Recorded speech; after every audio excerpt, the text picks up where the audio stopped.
¿Cuál ha sido su mayor pecado? Bueno, mi mayor pecado fue no haberle dado cierto a la visión americana en las 3 copas que yo jugué una posición donde ellos hubiéramos podido sacar, haber sido campeones de la Copa América. Ya lo vieron, Víctor Lugo, el rey de la piscina, es el invitado en este momento aquí en la cancha.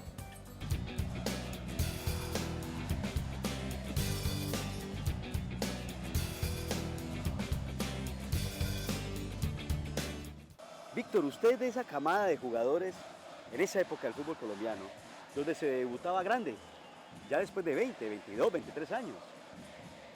Sí, yo creo que pues nosotros en ese entonces no había no reserva, los equipos siempre contaban aquí en nuestro país con reserva y profesional nomás, donde pues yo llegué a reserva ya mayor y lógicamente allí hice pues mis primeros pininos y así con mi fútbol pues, fui creciendo y tuve la oportunidad pues de incursionar en el equipo ya profesional.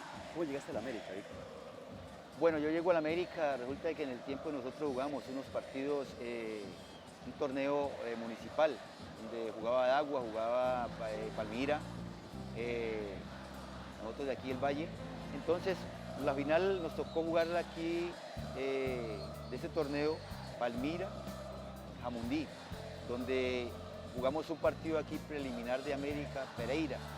En ese entonces pues, estaba el profesor Vilicimo y él allí me vio ese día mi desempeño. Yo jugaba más que todo como volante, llegando, ¿cierto?, al área contraria. Y lógicamente jugué muy bien y fui llamado para que hiciera mis pruebas en el equipo profesional. ¿Quién te ubica como delantero? Yo, bueno, después ya yo siempre tomé, ¿cierto?, según mi forma de jugar. Yo mismo hice el cambio a tirar un poco más adelante, donde pues las cosas salieron bien, ¿cierto? Y ahí me quedé pues jugando en esa posición. Llega el médico Gabriel Ochoa, antes tuvo Pedernera, América tuvo técnicos grandes, pero no encontraba ese título. Cuando llega el médico Gabriel Ochoa, que es para ese grupo del 79, antes en el 78 habían hecho unas faenas tremendas, entre otras eliminando al Cúcuta allá en el Santander. ¿Se acuerda de esa eliminación que le hicieron ustedes al Cúcuta en el Santander? Sí, fue cierto, nosotros en ese entonces fuimos con Víctor Pinarelli, que era nuestro técnico allá, y Cúcuta tenía cierto su fiesta. Ellos con el empate nomás pasaban a disfrutar del octagonal. Nosotros no podíamos entrar porque no nos alcanzó la puntuación. Y lógicamente llegamos allá y también me duele mucho, ¿cierto?, haber dañado esa fiesta de Cúcuta porque pues tenían un cuadro muy bien estructurado, con excelentes jugadores. Y lógicamente fuimos nosotros y le ganamos 2-0 y fue para mí un bastante dolor porque la gente ese día pues, lloraban en la cancha al no haber podido doblegarnos. Y había una nómina grande, no solamente de la América, sino de Cúcuta. Si no recuerdo, ahí estaba ya la Brujita Verón, el papá de la Brujita Verón estaba Verón, el papá, y Haroldo Iguarán también ya figuraba. Sí, ellos tenían buen conjunto. Contaban, pues, como tú dices, la Bruja Verón, Haroldo Iguarán, William Nay, Julián Martínez. Habían jugadores, ¿cierto? En ese entonces Cúcuta era un equipo fuerte, ¿cierto? Pero así, pues nosotros con todo eso pudimos allá doblegarlo. Llega el 79, lo coge Gabriel Ochoa Uribe. ¿Qué es lo primero que le dice Gabriel Ochoa Uribe a usted? Bueno, con el médico, ¿cierto? Fue para nosotros un formador y también sabía mucho de fútbol. Él fue una de las personas donde pues yo tengo por ahí un remoquete que el piscinero mayor. El piscinero, ¿cierto?, mayor. Y eso que se creó a nivel de todo Sudamérica. Él fue el que me cogió porque él veía mi fútbol, digamos, en mitad de campo, donde yo podía, ¿cierto?, regatear 3 o 4 jugadores. Me hacía una falta, pero no era importante. Hasta que él ya vio eso, escurriñó bien, y una vez en un entrenamiento me dice, venga, mijo, usted de aquí en adelante, con lo que usted tiene, me va a entrar al área, porque usted con lo que presenta, o usted en el área no puede ni mirar. Cada que coge el balón, se me va a entrar al área y me va a hacer eso que usted sabe. Entonces, eso fue lo que yo apliqué. Entonces, lógicamente a eso le ganamos mucho, sacamos mucho provecho de eso.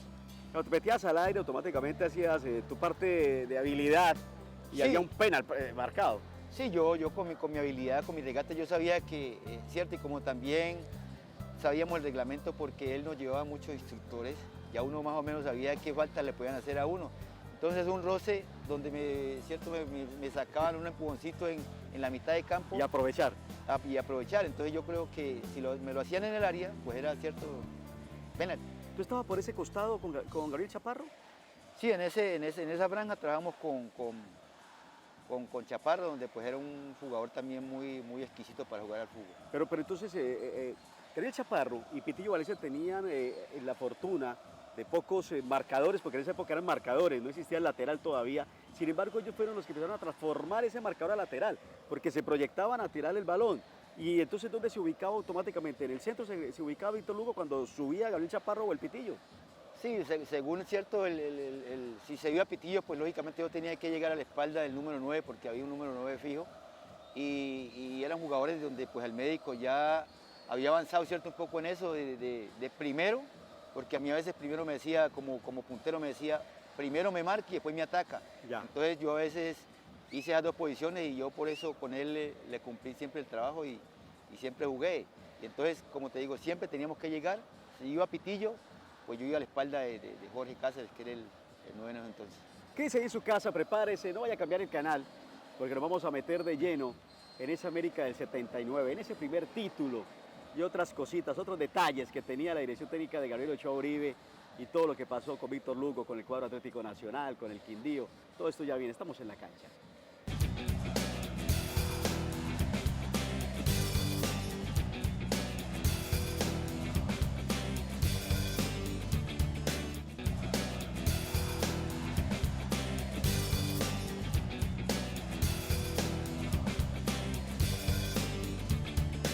Víctor Lugo, en este momento en la cancha. Profe, está pisando el gramado del Pascual.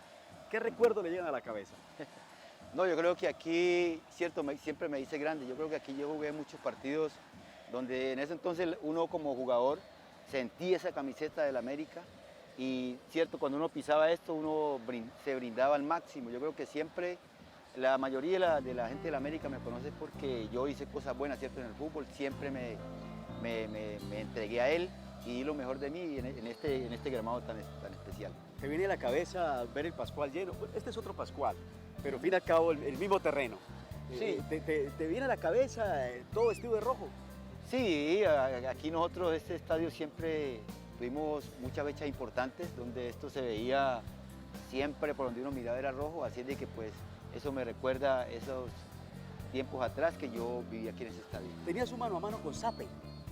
Sí, hubo una jugada, un clásico, porque en ese entonces, pues como tanto Cali como América teníamos buenas nóminas, esos clásicos eran durísimos. Y entonces resulta que una vez, pues, sobre ese costado de allá, me dan la pelota donde Sape pues me sale a achicar y caemos al piso, donde él, cierto, antes de llegarme me arropa desde aquí a la cintura y yo pues caigo con él. Entonces el árbitro le decreta una pena máxima. Y resulta de que estamos allí, pues ustedes saben que Sape tiene una mano que, mejor dicho, parece un guante de boxeo. Y me acuerdo y jugué, ¿qué te tirás? Entonces el árbitro, ¿qué pasa allí? Entonces le paró la jugada al viejo, ¿no? Porque si ese día Sape me pega ahí, pues me ha sembrado de una vez allí ese día. ¿Cuánto goles le hiciste a Sape? Vamos, profe. No, a Sape le hice nomás un gol. ¿Un gol a Sape? Un solo gol. Claro que yo los clásicos, más que todo, a veces es cierto, colaboraba cierto con jugadas de penalti. Entonces, como en ese tiempo, ustedes saben, hay jugadores que son especializados. Sí. Yo nunca, me hicieron más de casi como 60 penales en mi vida y yo nunca cobré uno porque siempre había quien fuera y cierto definiera. A ver, vamos a repetir, mientras caminamos este gramado. ¿60 penales? Sí, eso fue, mejor dicho, yo... Pero tú sí eres el piscinero mayor, profe. Es que yo tenía cierto la facilidad de ubicar cierto esa zona de las 18, sabía que donde me hicieran cualquier faltica y cualquier tocadita, que te lo pueden hacer en la mitad de la cancha, es falta. Entonces yo aprovechaba eso también aquí entre las 18 porque pues tenía esa facilidad para hacerlo, mucha habilidad. Una vez me cuentan, te viniste desde el Arco de Norte, te sacaste medio equipo, llegaste, creo que también fue en un clásico. Sí, un clásico. ¿Cómo fue esa jugada? Bueno, esa jugada fue un tiro de esquina que hubo a favor de Cali del costado de allá. ¿Te acuerdas del año más o menos? Fue con Ochoa. Eso fue como 82, algo así, por ahí más o menos. Entonces resulta de que la pelota la rechazamos, los Pacutín la rechaza, yo cojo la pelota casi sobre las 18 en el lado nuestro y me vengo, ¿cierto?, con un regate. Ese día yo creo que la jugada la hizo porque estaba, ¿cierto?, como un poco mojado el piso y yo en ese piso era más pícaro todavía para jugar. Entonces yo cogí esa jugada y eso me salía Murillo, me salía todo el mundo y yo los dejaba regateándolos, evitaba las patadas y me vine, ¿cierto? Llegué acá a las 18 del área del Cali, el zape me salió hasta las 5:50, donde yo vi pues la opción de picar una pelota, se la pico y esa pelota viene y ¿cierto?, me pega arriba y me sale. Y pues según los comentarios yo oía después al doctor Majo que decía que si yo hubiese hecho ese gol, pues habían tenido que hacer un monumento porque la jugada fue muy espectacular. Habría sido el gol de la vida. Ah, sí, había sido un gol que me ha marcado mucho. Sin embargo, el gol de la vida no es el del 79 en esa final, Víctor. Bueno, sí, yo creo que Fue en este arco, ¿no? sí, en este arco. ¿Te acuerdas de esa jugada? Sí, fue una jugada donde yo entré precisamente por aquí, por este lado, vino Nacho Ceballos y trabamos allí, la pelota fue a tiro de esquina.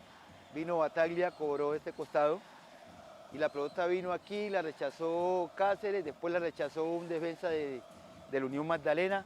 La pelota en última sale hacia ese costado, donde Gerardo González queda allá, pero resulta de que el marcador siempre se ponía un defensor en el palo, resulta que este muchacho no había salido y aparentemente pues yo estoy con él y el arquero y yo estoy como en esta posición por aquí, yo estoy como por aquí en esta posición, sí, donde el arquero pues me acierto cuando la pelota viene, yo en un instante pienso pegarle de cabeza. ¿Estabas con la duda? Estaba con la duda, yo dije o le pego de cabeza o le pego con el pie. Y resulta de que cuando el arquero vio que yo le hice así, entonces él se paró. Cuando él se paró, entonces yo bajé la pelota en pecho, cuando vino cayendo aquí, le pegué y la metí por encima de él, por un costado. En ese momento, ¿qué se te pasó por la cabeza con el balón adentro, Víctor? Mejor dicho, nosotros estábamos, ¿cierto?, peleando eso así de rato, ¿cierto?, de darles activaciones a la hinchada y yo creo que eso a nosotros nos sirvió mucho, el número 12, ¿cierto?, el hincha número 2. Yo creo que la activación muy grande. Por aquí en ese tiempo entraban la gente que venía con silla de ruedas, la hacían a este costado. Yo salía aquí y toda esa gente, le hice la ovación, mejor dicho, toda esa gente casi que se para esa gente de allí de esa silla porque la alegría fue muy espectacular. Fue impresionante. Fue impresionante, sí. Después comienza la presión, pero en esa final del 19 de diciembre del 79 llega el gol de Alfonso Cañón. ¿Te acuerdas de ese gol también? Sí, ese fue el primero. Ese fue el primero, fue en el norte, ¿no? Sí, en la cancha allá de norte. Ese fue el primero donde pues, el partido estaba apretado. Que Unión Magdalena era duro. Unión Magdalena no es el Unión Magdalena que ahora mucha gente ve ahora, ¿no? Ese era gente con jugadores de buen pie. Recuerdo iba al Derrama, que ese muchacho, mejor dicho, Serrano. Esos muchachos, mejor dicho, Serrano no se le podía dar esa pelota aquí. Él, menos mal de que tuvo un golpe y salió ese día. Pero sí, divino, desequilibrada, porque era una nómina de buen fútbol. ¿Cómo fue ese vestuario después de que termina el juego? Bueno, nosotros... Y ya son campeones de fútbol colombiano por primera vez. Bueno, nosotros ahí entramos al vestuario, ya el médico dio pues unas instrucciones allá donde íbamos a ir a un sitio por allá al norte, cerca del Seguro Social, en ese entonces que quedaba la sede. Nos preparamos todos, llegó el carro de los bomberos, nos sacó aquí a la quinta, donde, mejor dicho...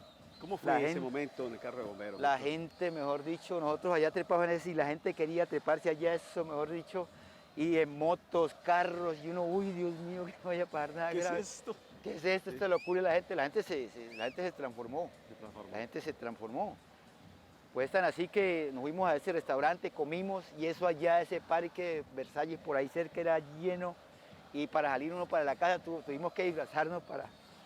¿salieron disfrazados del restaurante? Sí, algunos tuvimos que disfrazarnos para que la gente, pues claro, pudiéramos llegar a la casa, porque la gente quería llevarlo a uno para la casa, camina, y eso fue un jolgorio muy espectacular. ¿Qué le aprendiste al médico Ochoa? ¿Qué consejo te dio el médico Ochoa que te marcó?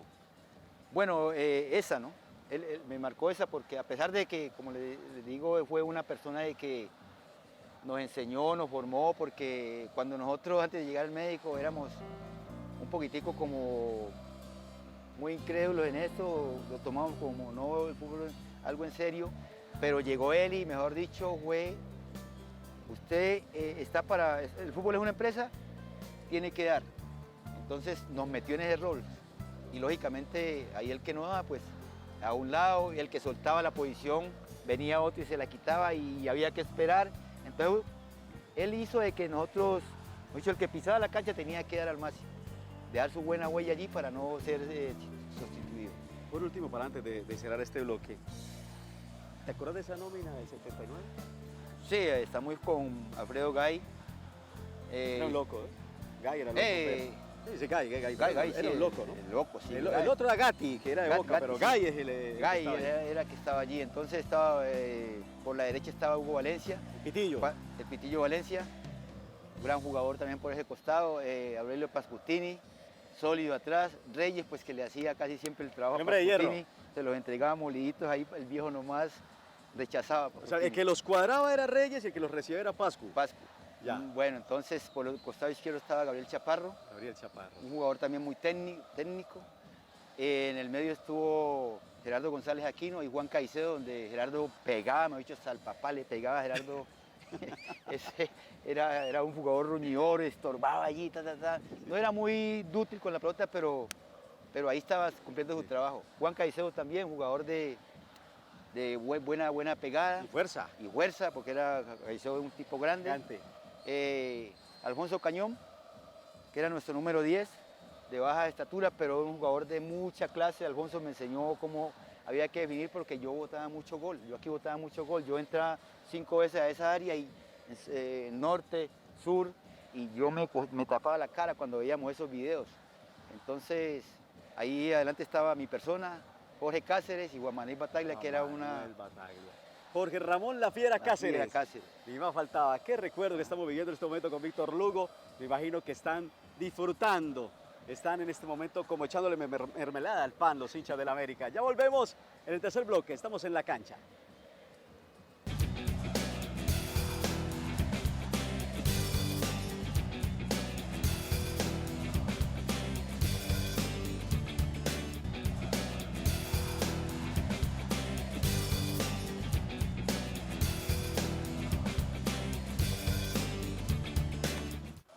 Víctor Lugo en este momento en la cancha. Profe, ¿por qué se va para el cuadro Atlético Nacional después de haber hecho tanta faena con América? Bueno, me fui a Nacional porque hubo un negocio entre los cuadros, donde de allá para acá se vino Herrera y Pedro Sarmiento a la América. Y de aquí de América nos vimos Víctor Lugo y Humberto Sierra Nacional. Entonces, ese fue el convenio que hubo, entonces tuve que irme para Nacional. ¿Qué pasó con Nacional? Bueno, en Nacional llegué y lógicamente los técnicos eran Mojica y Gestos, uruguayos, donde ellos me conocían a mí mi forma de jugar. Y con ellos tuve la oportunidad de jugar ese año 85. Pero después llega Pacho y se dificulta la situación. Primero vas a Quindío. No, ¿ya estaba Pacho? No, ¿Cómo era la situación? Pacho venía haciendo pininos abajo. Venía, y Bolillo Gómez venía de asistente, ellos venían de como asistentes. asistentes por allá. Ya, ¿te vas Ajá. para el Quindío? Sí, fui a Quindío en el año 86. Estuve con el Chiqui García. Después, nuevamente, como el pase era de Nacional, pues que llegó Pacho a Nacional. Los uruguayos se fueron y lógicamente, pues Pacho me hizo ir para allá, para Nacional. Te pidió Pacho Maturana, pero en ese Nacional no jugaste. Sí, en ese Nacional yo llegué muy bien porque yo en Quindío tuve la oportunidad de hacer varios goles, cogí un buen nivel. Llegamos allá a Nacional, hicimos unos partidos amistosos con Neus Old Boys y Nacional de Uruguay. Hice goles esa noche en ambos partidos y después ya comenzó el torneo, entonces yo vine como decía uno al tiempo, ¿cierto? Nosotros usamos un gancho para peinar el león, siempre en el banco, entonces... ¿Tenías afro? Sí, yo usaba mi ajo. Sí. Entonces con Pacho nunca vine a jugar, entonces no sé qué pasó ahí, donde yo me sentí aburrido y yo lo encaré, le dije, Pacho, yo no quiero estar más aquí porque no estoy entre los que son. ¿Qué te dijo Pacho? No, que las cosas no eran así, pero pues yo las veía, ¿cierto? Porque yo nunca jugaba. Ahí comienza ya el declive de Víctor Lugo. No, yo andaba con buen nivel, gracias a Dios andaba con buen nivel. Ahí mismo Pinto estaba en Santa Fe, me pidió y yo me fui a Santa Fe y con Pinto pues también comencé a jugar. Con Pinto también la rompiste, ¿no? Con Pinto también yo anduve bien porque Pinto es un técnico que exige mucho y el jugador tiene que estar bien para jugar con él. ¿Por qué no fuiste al exterior? Bueno, al exterior nos fuimos por la segunda razón, porque Nosotros jugamos la primera Copa América del 80, nos tocó con Vélez Sarsfield de Argentina y Internacional de Porto Alegre. Esa noche con Internacional quedamos 0-0 allá, donde yo hice un buen juego. Y lógicamente, pues terminó el partido, esa gente preguntó por mí, a don Pepino San Giovanni, él viene y me dice, Lugo, por vos han preguntado, pero nosotros no vendemos a nadie, antes traemos gente de allá para acá. O sea que no había la visión que tenemos ahora. Entonces, por eso fue lo que yo no pude salir de aquí. ¿Duele eso ahora? No, eso duele porque lógicamente uno con el fútbol que tenía había hecho ciertas maravillas por allá, porque aquí en Colombia contamos con muchos jugadores de buen nivel. Cuando eras jugador, ¿cuál era tu ídolo como jugador? Bueno, mi ídolo, yo vi jugar a Willington Ortiz, donde yo en ese tiempo no venía al estadio y yo lo veía a veces, lo escuchaba, y cuando pasaban así, pues las noticias, veía cierta forma de ser, y era un jugador que, a pesar de su estatura, era un jugador con un temperamento bueno, buen dominio, goleador y gente que yo admiraba. Es verdad que en las concentraciones, Víctor, allá, por Candelaria, Provenza. a ver, una vez te encerraron y hubo un temblor, ¿y qué fue lo que pasó? No, digamos, esa noche, cierto, estábamos ya durmiendo, ya nos habíamos acostado, ya habíamos apagado televisión y todo, porque el médico había nomás un solo televisor para todo el grupo, no había teléfono, no había nada, nomás era la música de los grillos por ahí en esos guaduales, y estábamos durmiendo cuando, cierto, vino ese sismo, y el médico, él era el que cerraba las puertas. Él fue el último que se acostó y había una puerta, un portón grande que había, donde pues por ahí salíamos y por ahí entrábamos, y vino ese temblor y lógicamente pues estábamos durmiendo algunos en bola y toda esa cosa, y a mí nunca me ha gustado dormir con nada. Estás en bola, Víctor. Sí, allá, en bueno, bola, sí. como dicen los argentinos. Sí.